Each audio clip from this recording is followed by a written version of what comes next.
Stanislas, merci d'avoir accepté de jouer le jeu de l'interview ce matin pour nos clients, prospects, partenaires qui sont réunis ici. Avant peut-être de vous présenter, est-ce que vous pourriez nous faire une petite introduction de qui est le groupe Honnête, quel est son domaine d'activité?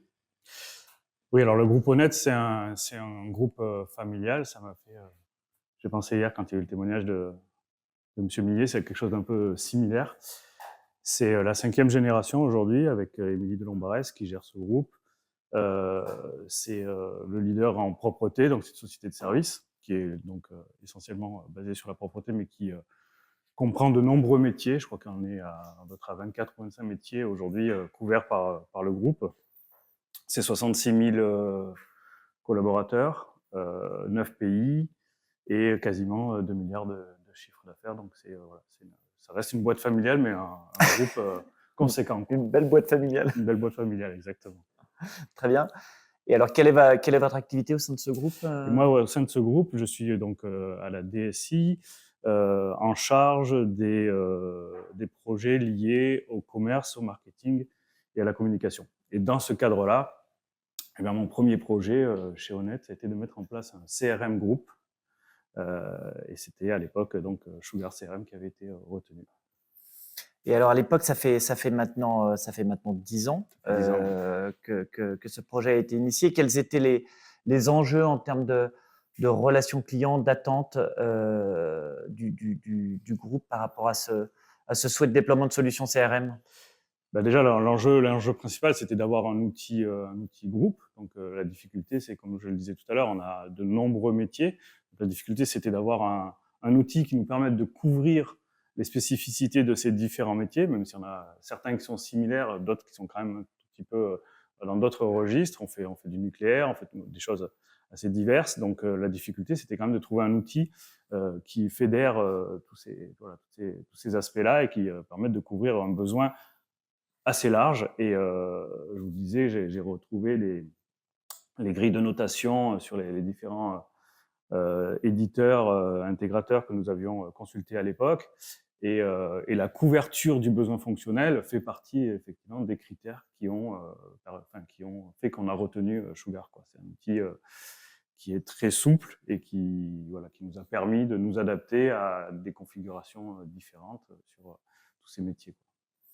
Alors, avant d'arriver sur le choix de la solution Sugar qui a été fait par le groupe à l'époque, vous avez parlé de ces enjeux essentiels de partage de l'information au sein de tous ces métiers qui gravitent dans le groupe Honnête. Mais comment étaient équipés ces services avant de faire le choix d'une solution CRM globale? Oui, Comment fonctionnait, quels étaient les outils qui étaient en place en fait? alors il y avait différents outils chaque métier avait un peu son outil. On avait à l'époque du Salesforce, alors plus sur la partie suivi client, pas sur la partie forcément prospection, mais on avait une solution Salesforce. On avait des solutions développées en interne de gestion de la prospection et d'autres outils assez disparates. Le constat, c'était qu'effectivement, sur le terrain, nos commerciaux sécurité et accueil et ou propreté pouvaient aller en peu de temps aller voir le même client sans être forcément au courant que leurs collègues étaient passés avant eux. Donc ça, c'était quand même une des choses qu'on souhaitait régler avec cet outil. Et donc il y a eu vraiment une volonté de partage d'informations, d'avoir un outil global groupe avec des clients partagés qui permettent à chacun de savoir quelles étaient les activités commerciales et des différents métiers sur ces comptes.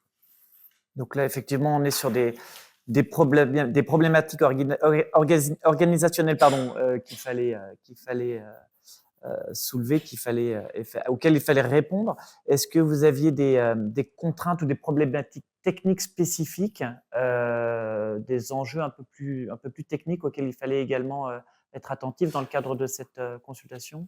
Oui, il y avait effectivement la nécessité d'avoir un outil qui soit qu'on puisse mettre en place cet outil rapidement et que ce soit un outil qui nous permette encore une fois, hein, de rester un outil qui reste adaptable à nos spécificités. Donc, comme je vous le disais tout à l'heure, le choix s'est porté sur Sugar CRM parce que c'est un outil qui, avec sa sa partie administration permet assez facilement, même très facilement, de pouvoir modifier certaines interfaces qui, avec ces API natives, permettent de s'interfacer à tout notre écosystème. Aujourd'hui, le CRM, chez nous, il est vraiment au centre de l'écosystème digital client. Il est interfacé avec je sais pas, au moins une dizaine d'applications, notre ERP, des outils de chiffrage. Donc, c'est vraiment Une voilà, partie intégrante du SI aujourd'hui. complètement. C'est le cœur de la base client et de tout ce qui tourne autour. Il est vraiment au cœur de ce système-là. Et alors, si je reviens 10 ans en arrière, au moment de la consultation, en fait, comment est-ce que vous avez abordé les différentes solutions du marché? Comment est-ce que vous avez identifié le couple intégrateur Sugar-Synolia? Est-ce que c'est quelque chose qui s'est fait naturellement? Comment a été positionné aussi ce couple Synolia-Sugar par rapport à la concurrence? Est-ce que vous pouvez nous en dire un peu plus? Oui, à l'époque, on avait voulu consulter les gros acteurs du marché, mais aussi pouvoir laisser un peu, on va dire, sa chance à des gens qui étaient à des solutions qui étaient moins connues à l'époque, en tout cas, que du Microsoft ou du Oracle ou du Salesforce. On a consulté donc les gros acteurs. Enfin, à l'époque, Sugar CRM était moins connu que Salesforce ou Oracle. Donc plutôt orienté challenger Exactement. Le couple, on va dire, Sugar CRM, Synolia, était un peu challenger par rapport à d'autres acteurs, notamment parce que certains de ces acteurs étaient déjà en plus chez Honnête. Donc, mais ce qui a retenu notre choix, c'est il y a eu deux gros critères qui ont fait basculer le choix sur Sugar CRM / Synolia. C'est la souplesse de l'outil, parce qu'en fait, on va dire, ces grosses usines que peuvent être Dynamics ou Salesforce permettent de faire énormément de choses, mais sont aussi des choses assez difficiles à bouger, alors que Sugar nous a paru plus souple sur cette partie-là. Et l'autre gros paramètre, on en a parlé récemment, c'est la partie conduite du changement.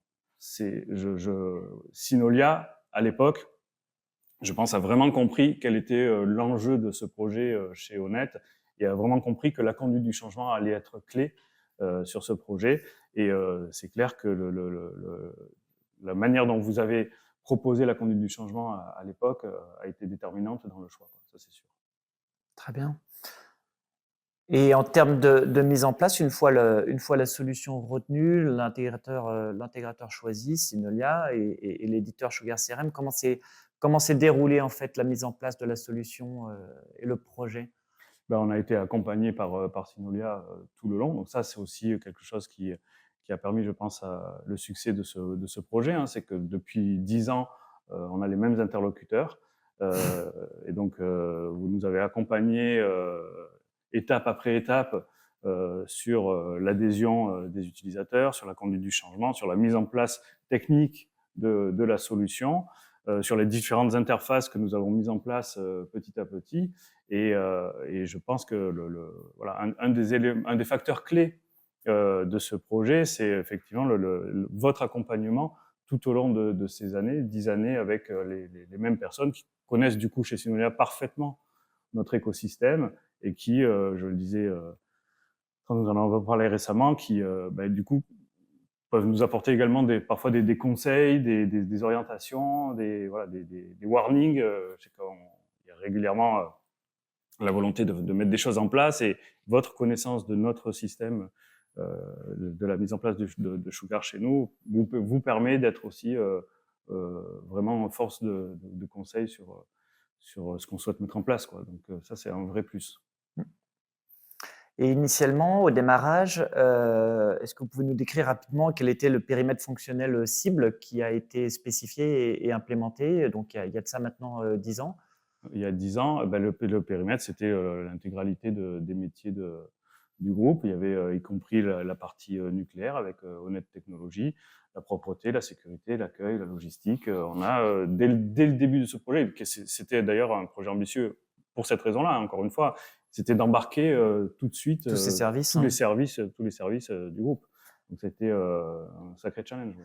Et donc à la fois les services commerciaux avec tous les process associés de prospection et d'engagement, mais également l'exploitation au démarrage qui était concernée par le projet. Ouais, on a eu. Alors l'exploitation au début du projet était moins ouais, la cible. C'était moins la cible, mais ça reste effectivement un challenge qu'on est encore aujourd'hui en train de relever. Hein. C'est d'arriver à embarquer également la partie exploitation. Donc on a mis en place de différentes évolutions pour essayer de les amener à utiliser l'outil. Et je vous disais l'autre fois, quand on en a parlé encore une fois récemment, la mise en place d'outils de data vis sur Sugar CRM qui permettent d'avoir une vision des données qui sont portées par l'outil.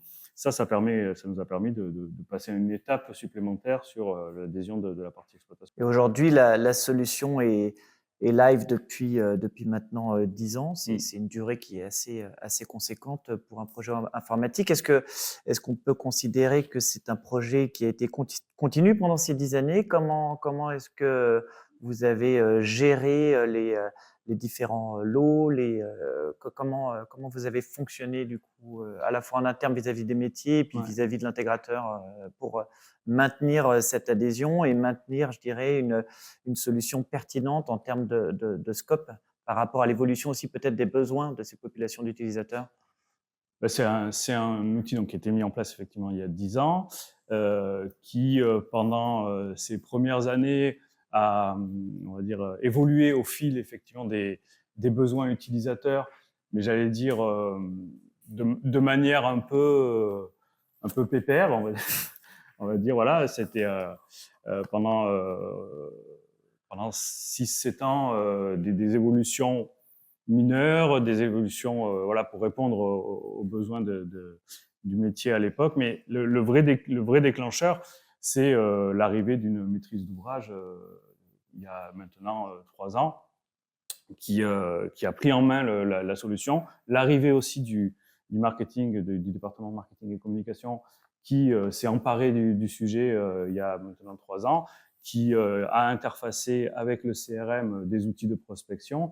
Un formulaire de capture de lead notamment sur un site de devis en ligne, business, ouais, c'est ça. On a un site Honnête France, qui est un site entre guillemets business, sur lequel il est possible de faire des demandes de devis. Et ces demandes de devis sont directement interfacées avec le CRM. Donc ça a été un vrai déclencheur au niveau de l'adhésion, au niveau de l'exploitation de l'outil. Et puis il y a eu le passage enfin tout ça est lié hein, bien sûr, mais il y a eu le passage en V11 pour bénéficier des dernières nouveautés, qui a été aussi un gros projet mené il y a 2 ans. Et maintenant, j'allais dire, la machine est lancée. C'est-à-dire que là, vraiment, les métiers se sont emparés du sujet. J'ai une maîtrise d'ouvrage sur la propreté, j'ai une maîtrise d'ouvrage sur la partie nucléaire, j'ai une maîtrise d'ouvrage sur les autres métiers qui est en train de se mettre en place. Tout ça est en train voilà, tout le monde communique, les choses deviennent de plus en plus fluides, de plus en plus dynamiques. Et on a, voilà, tous les projets que j'ai à venir dans mes périmètres sont très essentiellement liés, tournent autour du CRM. Il y a vraiment une dynamique depuis 2-3 ans autour de la solution qui fait que voilà, c'est un projet qui est en constante évolution, et notamment depuis 2-3 ans. Est-ce que, on arrive un petit peu à la fin de cette interview, est-ce que vous auriez 3 conseils à donner à nos partenaires, à nos clients prospects qui sont là ce matin dans la mise en place d'un projet CRM? Selon vous, qu'est-ce qui serait essentiel de prendre en compte et de considérer pour faire d'un projet CRM un succès? Je pense que ce qui a fait le succès de la mise en place de Sugar CRM chez Honnête, c'est avant tout, je le disais en plaisantant, hein, c'est la conduite du changement, la conduite du changement, la conduite du changement. S'il y avait 3 conseils à donner, c'est vraiment ça. C'est vraiment la clé, c'est ça, quoi. C'est d'accompagner les utilisateurs dans l'utilisation de l'outil et donner du sens à cette utilisation. Donc la conduite du changement, c'est clair, c'est le point numéro 1. Et après, c'est encore une fois ce qui a fait basculer notre choix sur Sugar à l'époque, hein, c'est d'avoir un outil suffisamment souple. En tout cas, chez Honnête, c'est quelque chose d'important parce qu'avec la multiplicité de nos métiers, moi, je suis régulièrement dans le studio pour adapter, rajouter des champs, enlever des champs, mettre même des règles fonctionnelles. Donc ça, la souplesse de l'outil et la conduite du changement, c'est vraiment les 2 facteurs qui ont permis à ce projet d'être encore aujourd'hui une belle réussite, quoi. 10 ans après, 10 ans après. Et encore pour 10 ans à venir, on l'espère. On l'espère, très bien. Merci beaucoup pour votre temps. Merci à vous.